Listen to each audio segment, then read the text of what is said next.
I don't actually know who's kind of running each part. I know which part I'm doing. Who's running demos? Yeah, I'm doing demos. Okay, awesome. Okay. So, are you going to do some introduction, or we just start? I don't know. I mean, so it's our first weekly sync call. And Sarah, it's your first call with, I think, the whole group, maybe.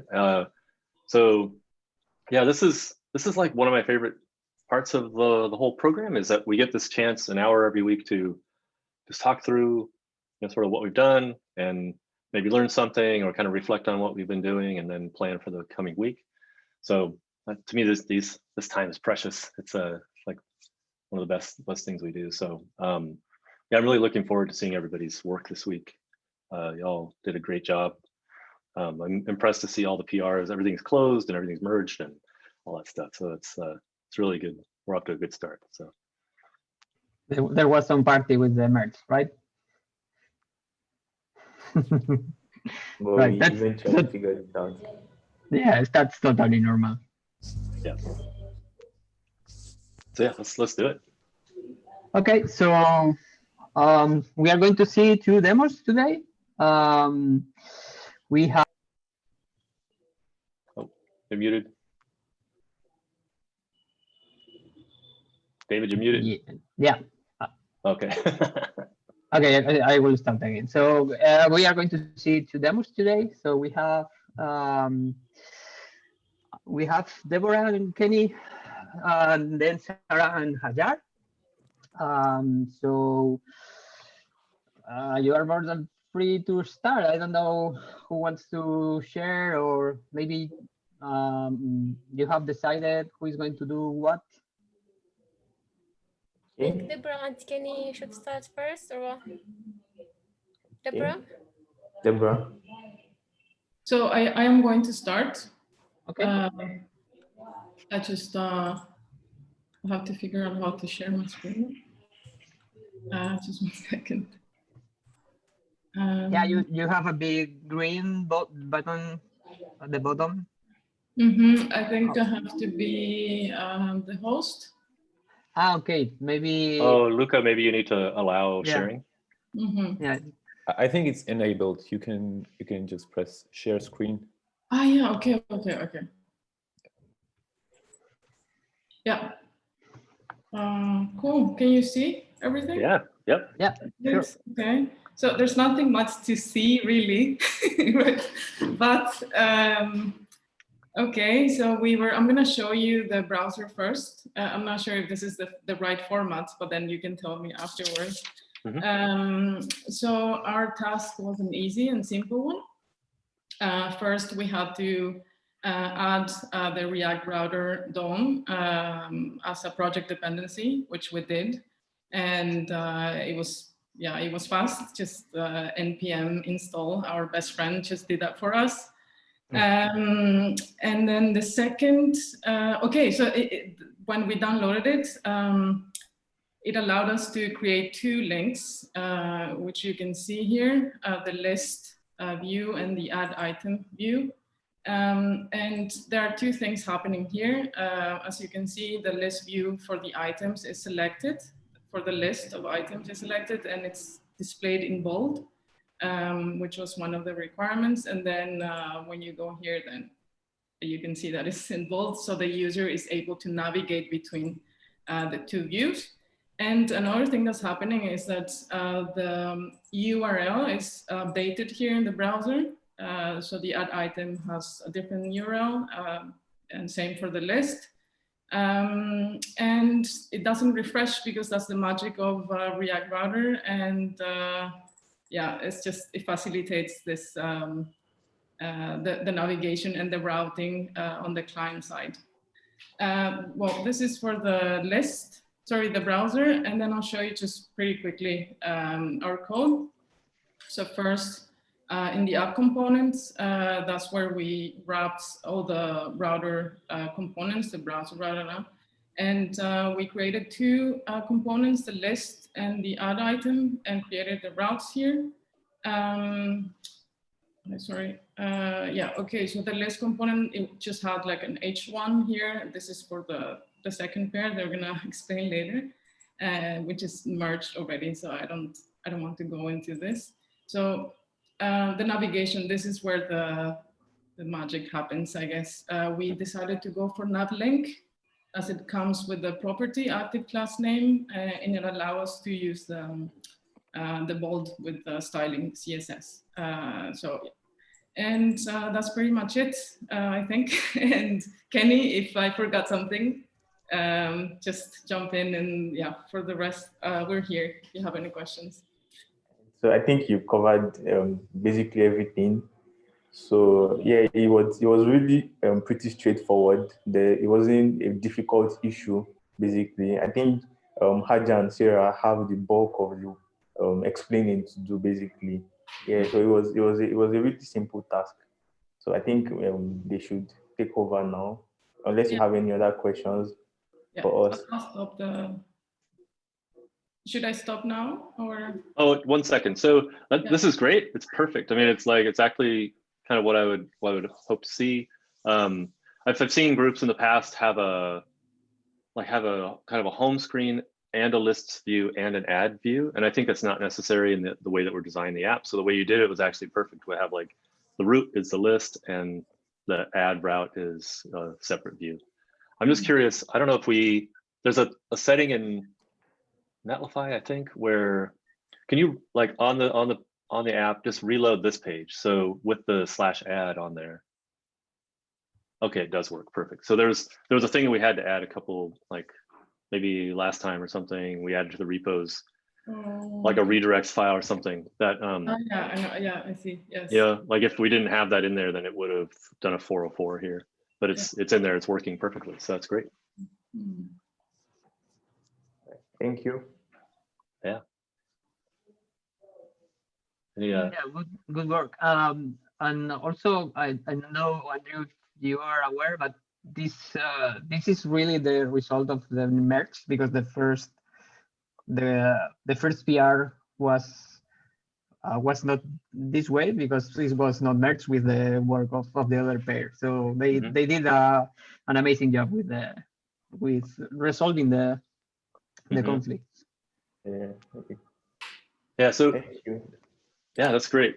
In the real world, like, on a software team, demos are where, like a product manager or somebody gets to see the state of the software that you're trying to build. And so this, having to resolve the conflicts and actually get the whole thing working together is really, that's very realistic. So yeah, this is great to see.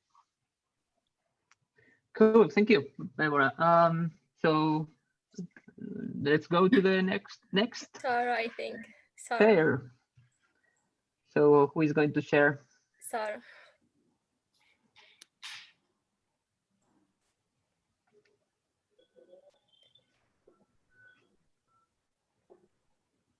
So, okay, can you see my screen?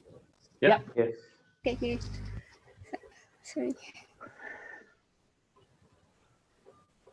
So, okay, we have here on the right the Firestore database, and on the left we have the Netlify app.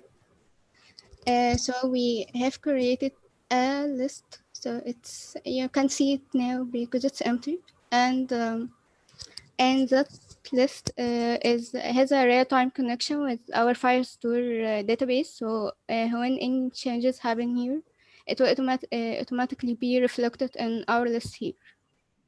And the second thing we did is a simple form to add some data and send it to our Firestore. So without further ado, let's add some data.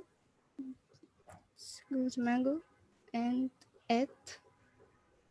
So I need to refresh my database here.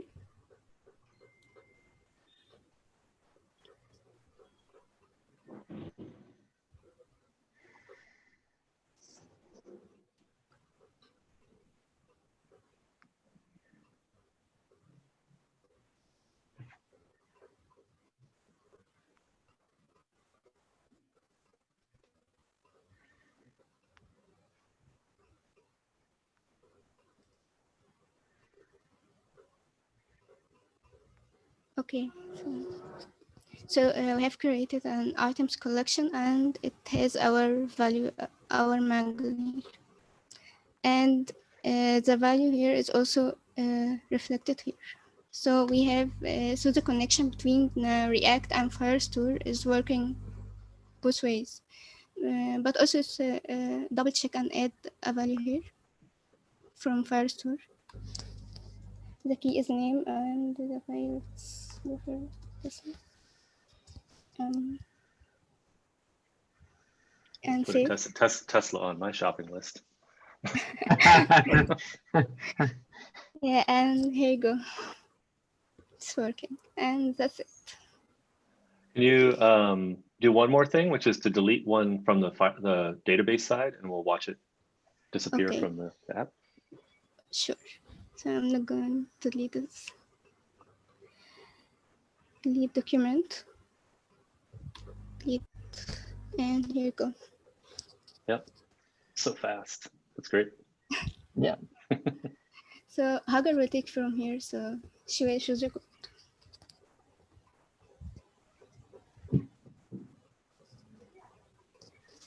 Nice job on the demo, Sarah.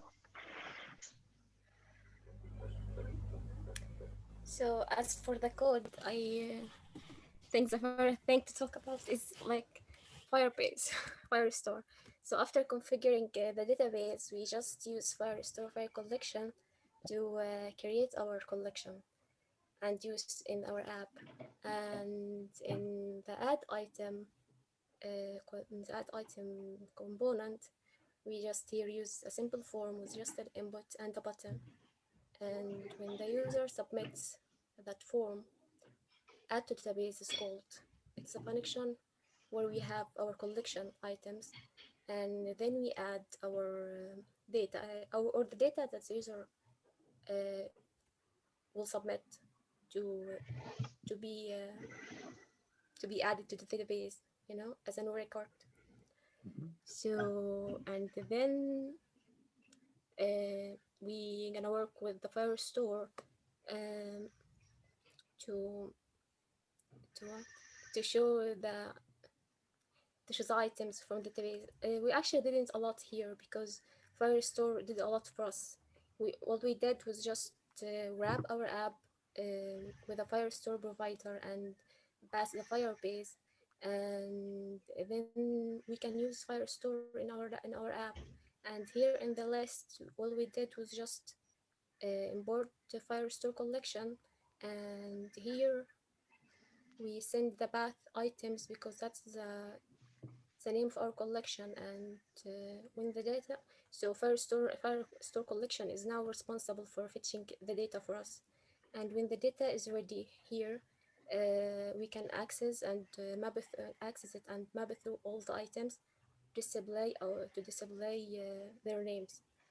So any change happens to the database now, Firestore collection should be aware of, and it should be and it is responsible for updating the DOM for us. So that's it, I think. Yeah, that's awesome. Yeah, Thank you. yeah, that's great. So Um, Andrew, I have maybe talking about the merge conflicts now, or we wait? 1 second, I have a couple of little points about this stuff. So, Okay. Hajar, could you maybe do you understand the is loading part? Could you explain that so the other team kind of understands that as well? So Firestore collection is responsible for making a state for the app, you know. So it takes some time to fetch the data from the database. So during that time, this component is gonna show, like this dev is gonna show loading, and when the data is ready, loading is going to be false. So the list is gonna show instead with all the items. So it's loading at first load, it's gonna be true. So it's gonna end here is loading, and when the data arrives to the app, it should be here, and then we can map through each item to display its name, and Yeah, it's displayed on the screen. that's perfect. Yeah, that's great. Kenny and Deborah, does that make sense? Yeah, how that flow goes? Okay. It does. Yeah. Cool. So the only other thing is, so you have in your Firebase.js files where you have the call to actually add an item. So that's something that probably needs to come out and be in the add item component. So we should encapsulate. Yeah. So if you switch over to that. Like here? Yeah. So, oh, I see. You're getting the items collection there. I see. But if the app were more, like if you imagine the app had more different things it could do, you would maybe want to have that call be sort of with the component that handles it, So you might add items, but you might do other things as well. And then instead of having them all in one place. Yeah. Okay. So I should here just Firebase collection items, Firestore that collection item that add. I thought it would be lengthy, like dot dot. So. Oh, I see.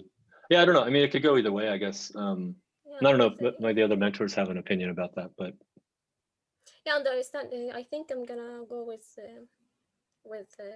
adding them to the same place. Yeah, because it encapsulates that functionality, right? Yeah. I agree with that. Yeah, I think I'll do it next time. Yeah. Okay. Yep. That's great. But great explanation, and you clearly actually really understand like how it's working and how the program flow works and everything. So nice job. Yeah. Well done. Thank you. Thank you. Any other questions? Okay, so how do you felt about the merge conflict? So was it hard? What do you have? I guess I do have a lot of questions, but don't worry at all, because I have professional teammates that they mess with Git all the time. So it's it's a hard piece of software that takes some time to tame it. So don't worry at all. It's totally normal. I think it was scary, to be honest. And I tried a few commands and I resolved it at last, but I have no idea how I did it. I just kept going through Stack Overflow, and I'm not sure I can do it again. So maybe we have more conflicts next week, Deborah, to solve. Yeah. Typically, the first couple of weeks of the project are when most of the merge conflicts happen, because we're working out the patterns, like where the different pieces live, and the two teams might do things slightly differently. But once, after about week 2, we shouldn't really have merge conflicts anymore, because we'll be working different parts of the code and stuff. So just have to persevere a little bit through this part, but great work kind of getting it working. Okay, thank you. Okay, so anything? I guess we are done with the demos. Yeah, great job. Nice job, everybody. Thank you. Cool. So I guess I'm up next. I'm gonna do you can stop sharing, Hajar, and I'll share. I'm gonna do a learning module on code reviews. So I will share my screen.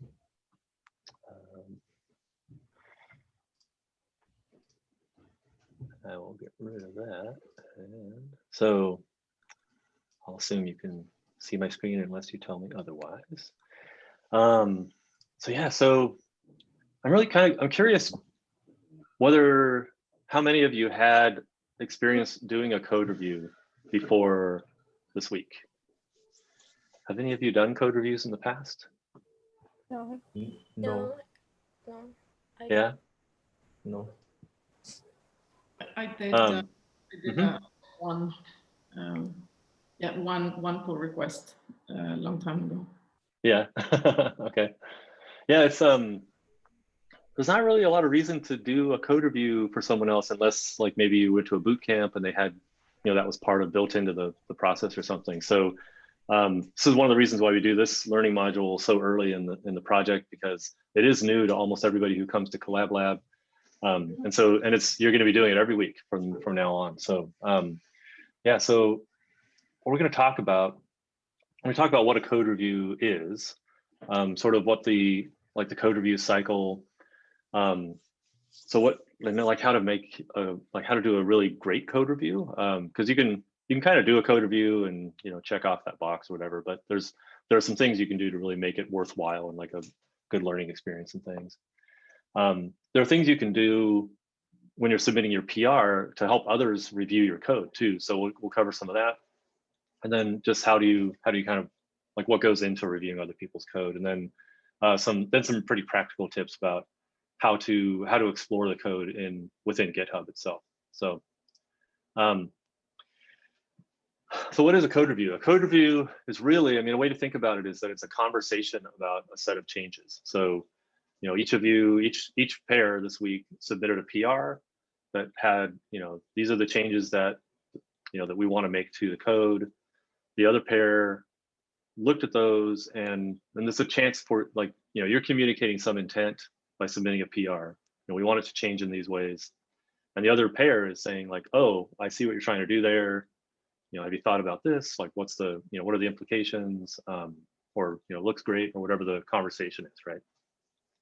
So the code review is a really great place to share knowledge and learn from the other people that you're working with. So, we all bring slightly different things to the work, and in the code review space, you can really just kind of learn from the experience of other people, the knowledge of the other people on your team. So it's a place to collaborate.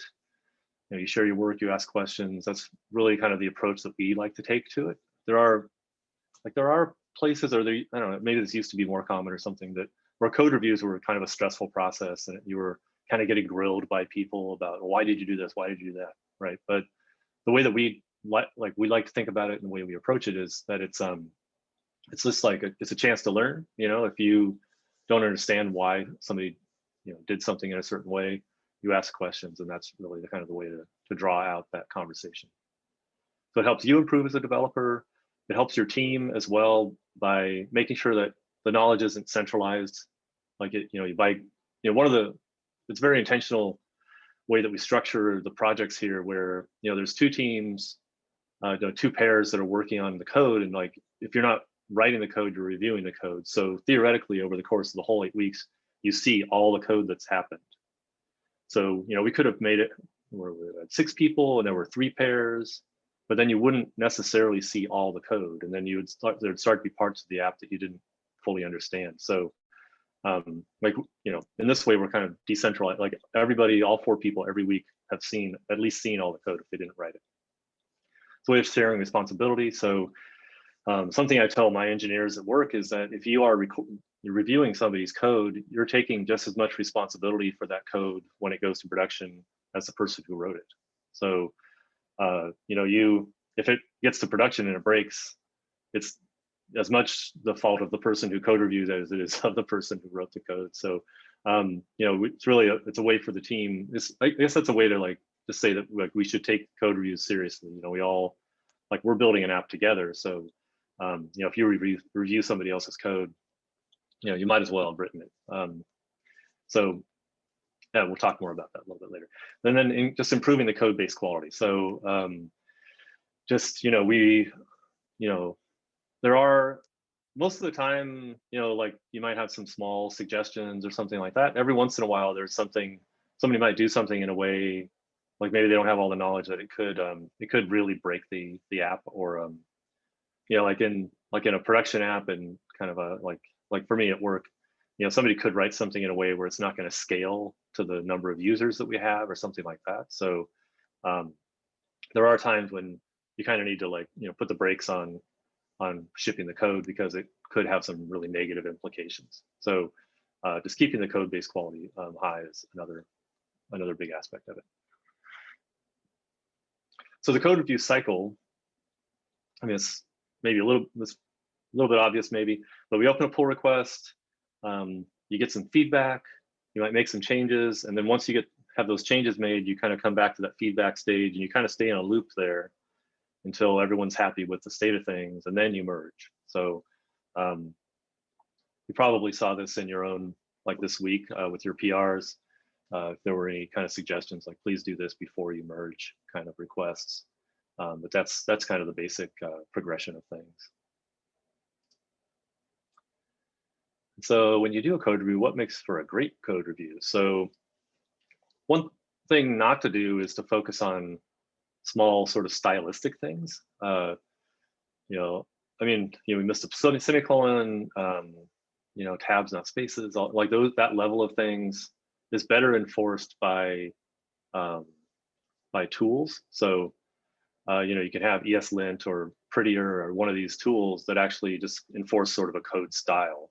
Like that's a good thing for software to do. And that's not something like, you know, when we're having this kind of conversation about the code, that stuff's like the least of our concerns, really. So, you know, if they're anyway, yeah. So a great code review, you will actually try the feature out locally. So you will check out their branch. You'll, you know, npm install, npm run on, you know, I'll do all the things and like kind of have it running locally, and actually, you know, kind of play with it on your own system.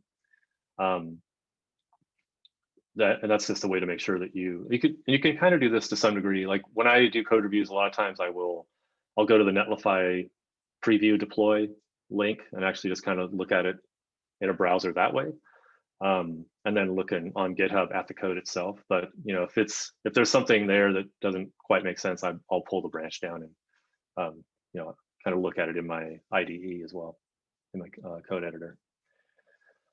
So you know, the result of a great code review is that you'll be able to understand this code a month from now or later. You know, like it's easy to write some code and it's maybe a little bit clever, which is not a good thing in software. So that, you know, a month from now, 3 months from now, you know, you won't necessarily be able to read your own code. You know, it's like yeah. Another way to think about this is like you want your code to be readable by your teammates, and that's the same as, you know, you 6 months from now coming back to it. It's sort of the same thing. Like we want to get the code to a state where it all makes sense. You can kind of read the code and understand what's happening, and any kind of edge cases or things are sort of self-documenting or there in comments. A great code review is also going to offer praise to the other person. That's going to be encouraging. You're going to you know, kind of help the other person like understand that we are working together as a team. You know, being kind and empathetic, I think is what that's supposed to say there. All those things kind of make for a nice code review culture. Defaulting to approval. So this is kind of an interesting one, and this is something we do at work. So it is kind of gaining some steam in the industry, I would say, but it's a little bit nuanced. So defaulting to approval for me means that we have a trust relationship set up. If you know, if I do a code review of your stuff and I say, hey, I'd like you to make this change before you merge, and then I'm approving it. So the opposite is to, you know, like say like reject, like there are changes that have to be made before this can be merged. Okay. And the problem with that approach is that it's just the time that it takes to like go through another review cycle. You know what I mean? So sometimes it's appropriate to do that. But if I trust that, you know, like say I review Deborah's code and I say, hey, there's a typo here. Can you just fix that before you merge? But I'm going to set it to approve. That's because I trust you to make that change before you merge. Now, if we were on a team where people didn't, like I couldn't trust that you were actually going to follow through with that or something, I would have to reject it, and then you would have to wait for me to review it again and approve it, and it would just take a lot longer. So defaulting to approval is really about, it works really well on a team where there's high trust, but it's if you feel like you can't default to approval, then you need to work on the trust among the team and get that up, and then you can start to default to approve. But I think here, like we're a small group, we all have good intentions and everything, so we probably can default to approval in a lot of cases. But that doesn't mean you're not asking for changes. It just means that you're trusting that the person will follow through and do those changes before they merge. That was kind of a lot on that topic. Does that all make sense? A few nods. Okay, cool. Yes, it does. All right. So a great code review, you'll helping other people understand your changes too. So we're going to talk a bit more in depth about that. You know, try to answer all of the questions that you can when you're kind of responding to that feedback as well, and really just take your time too. It's easy to want to sort of rush through code reviews or something, but you know, like I was saying earlier, like by doing a code review, you're taking responsibility for the code as well. So, you know, you want to, like in some cases, it takes as much time to review the code as it did to write the code. So, you know, kind of really, it's an investment in the code base, in the quality of the code, and in the team as well when you do a code review. All right, so running the code. So it's important because you know, it kind of gives you confidence about the changes, and it helps you find things that you wouldn't find if you were just sort of skimming through it in GitHub, like I sometimes do. So anyway, so kind of resist the temptation to just like to skip that step, or to just, you know, kind of give somebody the thumbs up. Like it is important to you know, to like check out the code and actually try to run it yourself. The PR can include instructions on how to run the code. So, I mean, in our case, we all are running like, you know, pretty much the same thing. Sometimes, like on a bigger team or like in a company, you may need to review some code in a totally different environment than the one that you work in normally every day. So, you know, having instructions in the PR in that kind of case is super helpful to say, like, you know, follow these steps to get the thing running, and then that should mean that it can do this and not do this other thing. If you're not sure how to get the code running and that kind of thing, it's a great opportunity to just ask questions and you know, kind of have that conversation and learn something. So so yeah.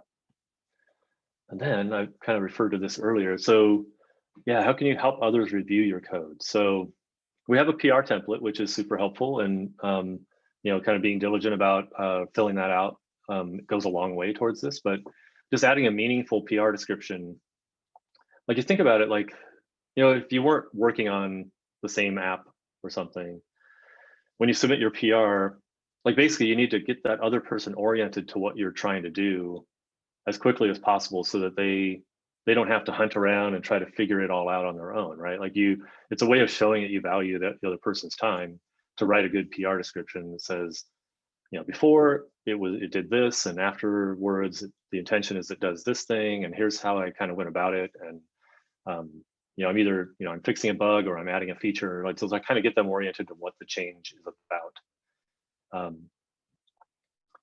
So yeah, so those PR descriptions are super helpful. It's good not to skimp on those. Wherever possible too, your actual commit messages are helpful. So we'll talk in a second about sort of walking through the PR as opposed to just looking at the end result. So you can actually sort of follow through the commits and like get a better idea of the, you know, the process that the person or the team went through to get to that end state. So the commit messages are a big part of helping that that process. And then when you submit your PR, a nice thing to do before you sort of, you know, request people to look at it is to self-review your own code. So this is, you know, sort of taking the same approach you would if you were looking at someone else's PR. You go through your own code and just, you know, do kind of a pass over it to just make sure everything's correct and tidy, and that you know, did things like, you know, delete unnecessary commented code and just all the little things that make it sort of tidy and professional. And then once you've done that, then you request that other people look at it.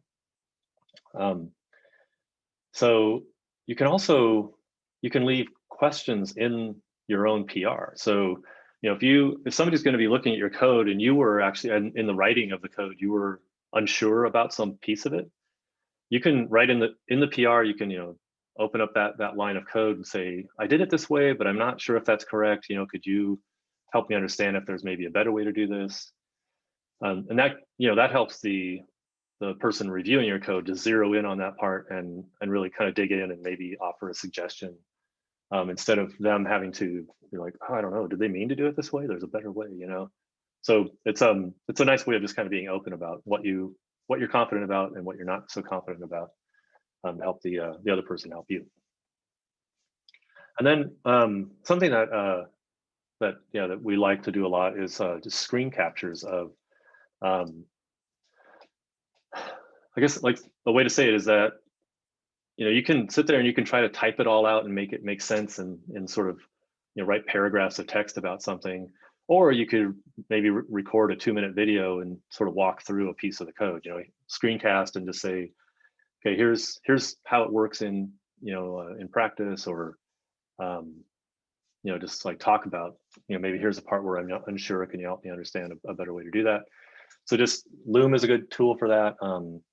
Sketch, Zappy is actually a product of Zapier. Just to lets you take a portion of the screen, record video and your microphone and stuff, and just kind of leave that for the person. You can leave it right there in the PR. Yeah, all right.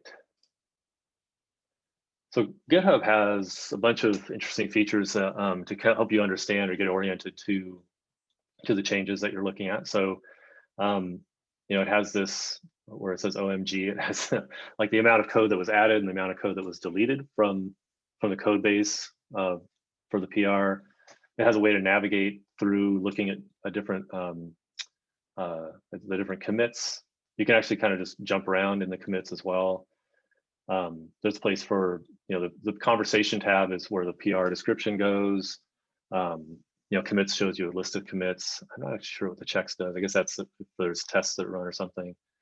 And then the actual files change. So that's where I generally spend most of my time, is kind of looking at each of the files. And there's this cool feature where you can mark them as viewed. So if it's a big change with a lot of files that are touched or something, this is really helpful to mark something as viewed, so that you don't have to go back to it and look at it again. So actually, I have this PR from this week pulled up. So kind of show this. So really nice PR description here, by the way, using the template and kind of showing visually, how it's. I mean, that's being a little hard on yourself, I think, by the way, saying it's super ugly. It's fine. But anyway, just, yeah, like very nicely done. We can look back and see all the commits. And so, starting with the first commit, so added items to database, refactored code, add a little CSS. So that kind of gives us a sense of, what the process was. The checks, I guess, let's see what that is. I've actually never looked at it. Oh, it's from Netlify. So these are the Netlify things. Actually the checks is for when you want to run some automation for example, the things where you were commenting on the linter to make it comply with some code style, and if doesn't comply, you block the merge and things like that. So the checks are for automation. Nice, perfect. That's great. And then files change. So package lock is usually not something you need to actually look at. But we can kind of go through and mark things as viewed, and you see how it collapses, and it makes it really simple to go back and scan and see what you've looked at and what you haven't. So so let's see. We did talk a little bit about what your experience has been in the past with code reviews, but what did it feel like this week to do in some cases, your first code review? Was it uncomfortable at all, or was it like, oh, this is great? Or Kenny, well, did you have something? Yeah. Well, it was, at first I was scared because I was afraid to be judged, but then I realized that it was just a learning experience, and I was able to relax a little, and yeah, I learned a lot from my code being reviewed, and from also reviewing. Like I left a comment on Ajahn and Sarah's code, and Sarah explained something to me about the comment I left, and I had not thought about it that way. So it made me go on and read up about it, and yeah, it was nice. I learned from that, so it was a good experience. That's great. Yes. But it was a little bit scary at first, right? Yes, at first, yes, it was, yeah. But then it got better. And we go on a lot of Zoom calls, the four of us, and we worked really well as a team. I was super excited about that, because the four of us, like, someone was sharing his or her screen at a particular time, and we were all just like coming together with ideas to try to solve the problems. And was very efficient. I think I have really awesome teammates. Yeah, it was exciting. It was exciting. Yeah. That's awesome. Yeah.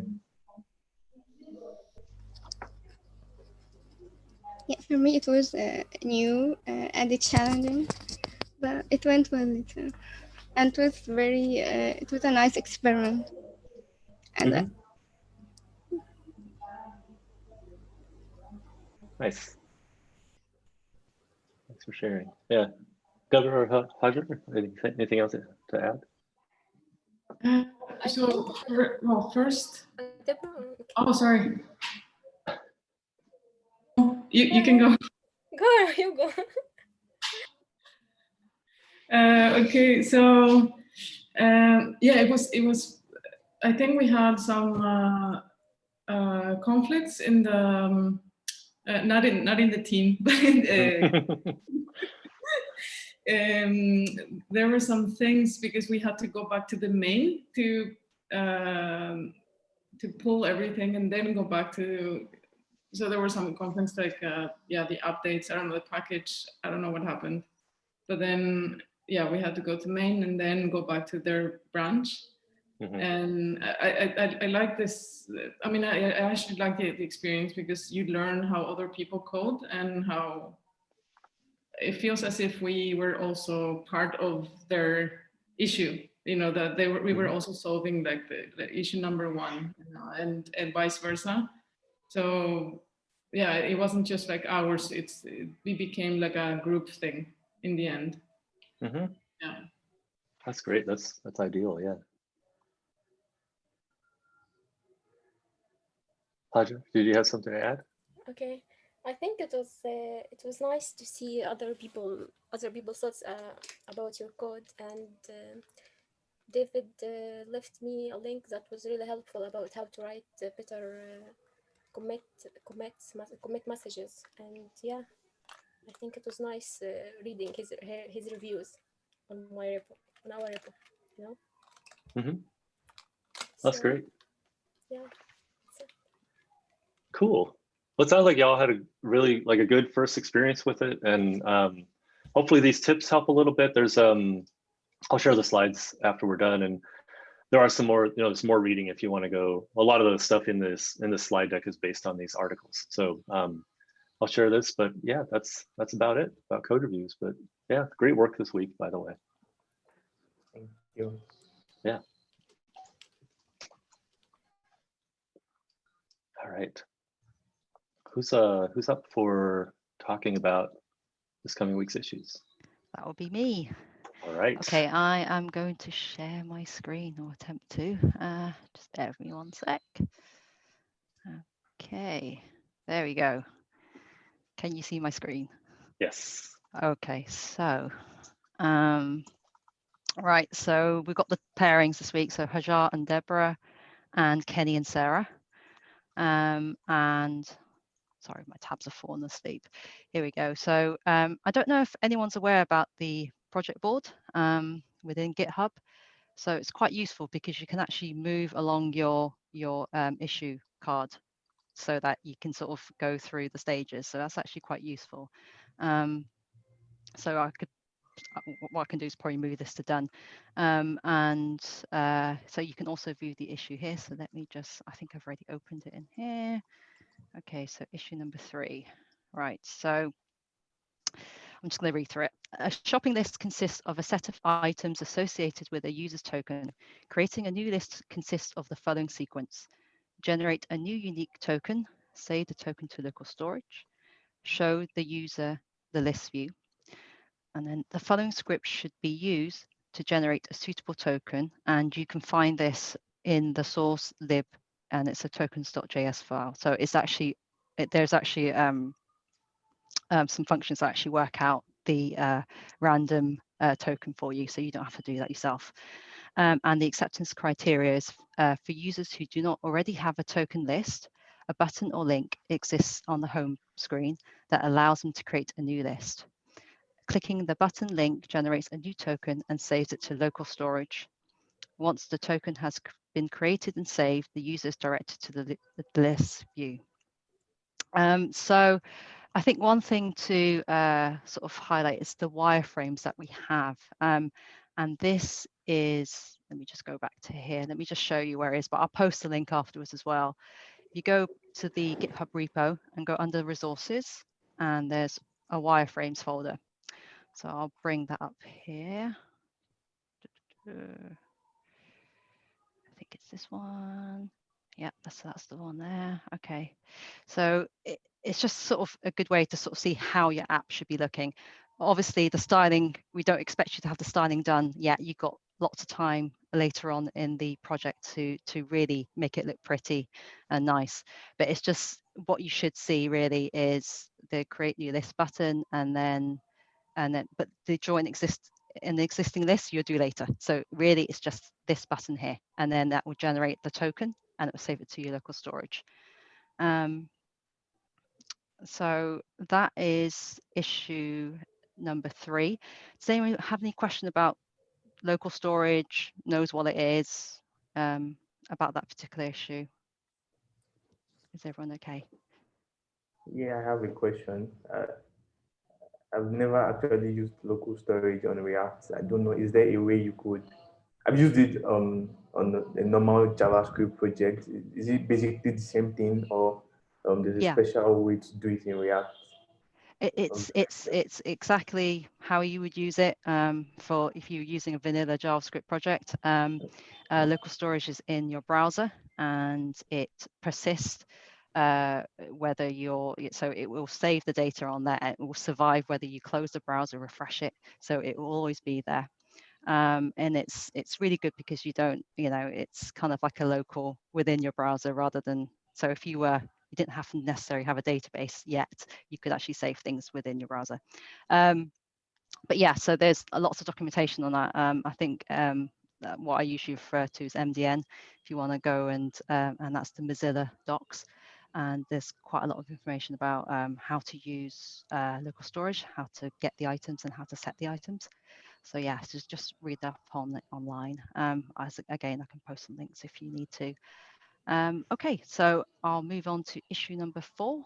I might say one more thing about that. Just as like in working with local storage in a functional component, you might use a hook or something to kind of do those calls to get to read and write to local storage. So you might look for how to do that kind of in a sort of a idiomatic way in React. If you know what I mean? Like you could do it just kind of in line. It's a synchronous operation. So what that means is it's gonna, if you were to have just some function in React and you make a call to like set local storage or something, it's gonna stop and do that, and then it's gonna continue to the next line of your program. Does that make sense? So it's synchronous. But there are ways you can like make like maybe a little helper function or a hook or something like that to just make it maybe a little bit simpler call or something. But we can get into that too as you go through the week. If you have questions about kind of what the best ways to implement it. Thank you. Yeah. Thanks for that, Andrew. Okay, so I'll move on to issue 4 then. Mm-hmm. Okay, so as a user, I want to add a new item to my shopping list so I can start recording purchases.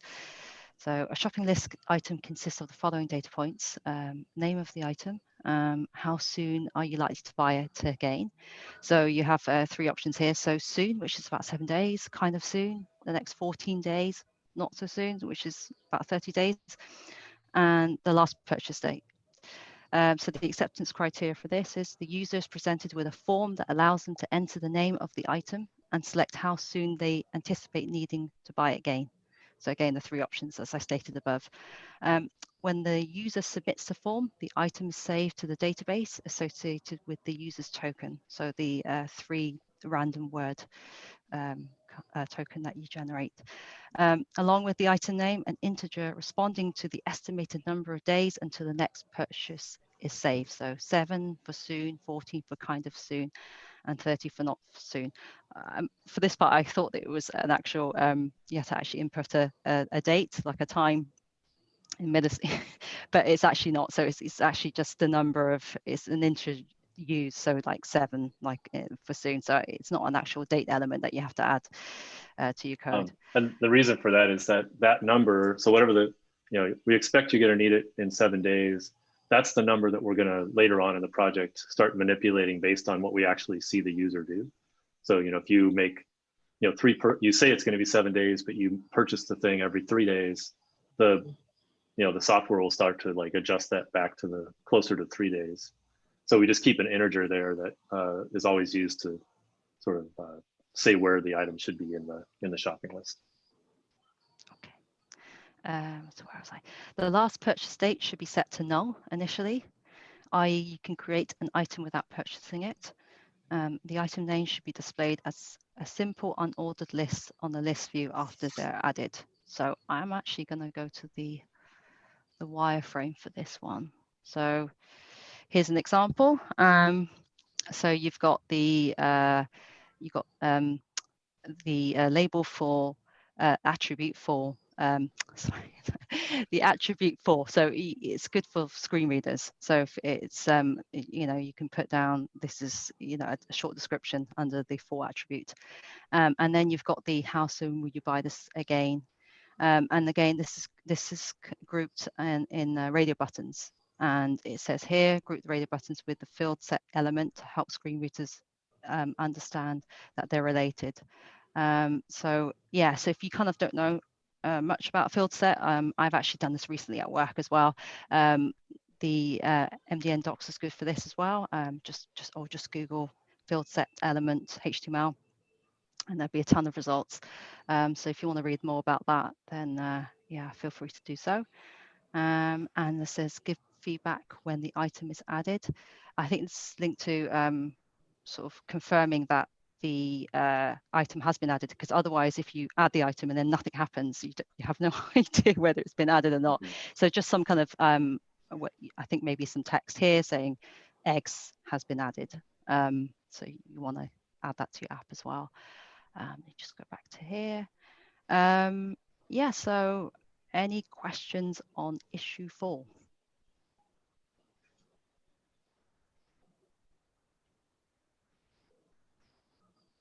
Okay, take that silence as no questions. Anything you want to add, Andrew, before I ask about allocation? No, you did a great job of explaining it all, yeah. Okay. This one, I guess, so there's one little thing about this week is that we're building the thing to add a token at the same time that we're showing the users a list based on a token, right? So what that means for whoever's doing this number 4, you'll just hard code a token or something for the time being. And then when we go to merge, we'll make it so that it uses the actual token that's being created by the other pair. Does that make sense? Yes. Okay. Does anybody have a preference on which issue they want to sort of take on for this week? If not, I can allocate. Yeah, who are the pairs for this week? The pairs are, oh, hold on, I did have it here. Bear with me. There we go. So it's Hajar and Deborah, and Kenny and Sarah. Can we take 4? Deborah, are you ready to take 4? Can we take 4? Issue 4. Yeah, is that the one with the local storage? That's yeah. Yeah, okay, of course. Yeah, perfect. Okay. And sorry, my daughter's just walked in. If you just see. Oh, hello. Hey, hello. This is Lan Yu. So yeah, if you go to if Deborah or Hajar, if you want to go to the project board, this would be quite a good exercise for you. You can assign yourself, and then also get you kind of used to moving the card along as you complete this week's tasks. So yeah, if there isn't anything else, I'll stop sharing. I missed who took which one. So Hajar and Deborah, 4. You took issue on 4. 4.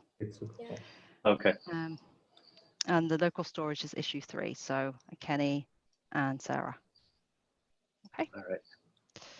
Righty. I'll post those links in just so that you can see the wireframes and it's easy for you to find. Okay.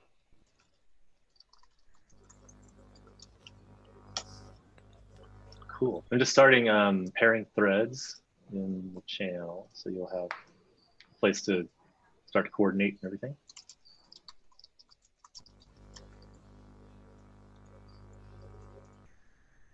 Cool.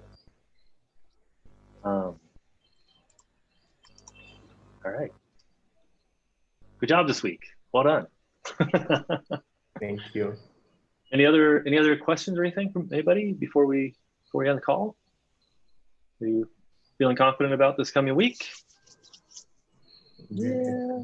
Yes. They seem a little bit more difficult. Yeah. Yeah. But I'm sure we'll figure it out. And if we don't, I'm sure we'll be able to ask for help. But it seems a lot more difficult than last week. Yeah. So, It's definitely a step up this Yes. week. That first week is just to kind of get you into the groove of how we do all the steps. So we keep the issues really simple, and this is where we start to kind of get into building a real app. So, but I have all the confidence in the world in all of you to be able to pull this off. So, hopefully. yeah, Thank you. for sure. Yeah. Yeah, Good job. You are going to do great for sure. Yeah. Oh yeah. Cool. All right. Well, thank you, everybody. Have a great week. We'll see you on Slack. If anything comes up, definitely ping us. Who's on office hours this week? Is that me? I can't remember who's on office hours. It might be me. I can check. Okay.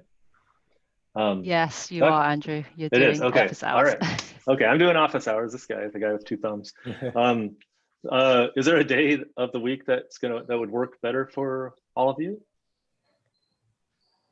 I have to check my calendar too, because I'm on the US West Coast. So I'm very far away from you in time zones. So let me just see, like Wednesday at 8 a.m. my time would be, what time would that be for you? Would that be 5 p.m., 6 p.m.? There is a link to a World Time Buddy with all the time zones of our group. Yeah. If that, does that, let's see. Let's just try to figure out what time that would be for you all. It would be 3 p.m. for me. 3 p.m.? I think so. And 4 p.m. for Hajar and Sarah and Deborah. Yeah? Deborah, am I right? Yeah. I thought it would be later. I think it's 5 p.m. I'm not sure. Okay. Yeah. But it's okay for me. Yeah, it's fine for me. On Wednesday. Okay. Yeah. Okay. I'll put that on the calendar then. And I'll put it in the channel as well. But yeah, cool. All right. Awesome. Thank you, everybody. Have a good rest of your, good evening. And yeah, we'll see you on Slack. Thank you so much. Thank you. Thank you. See you in Slack. Bye. Bye.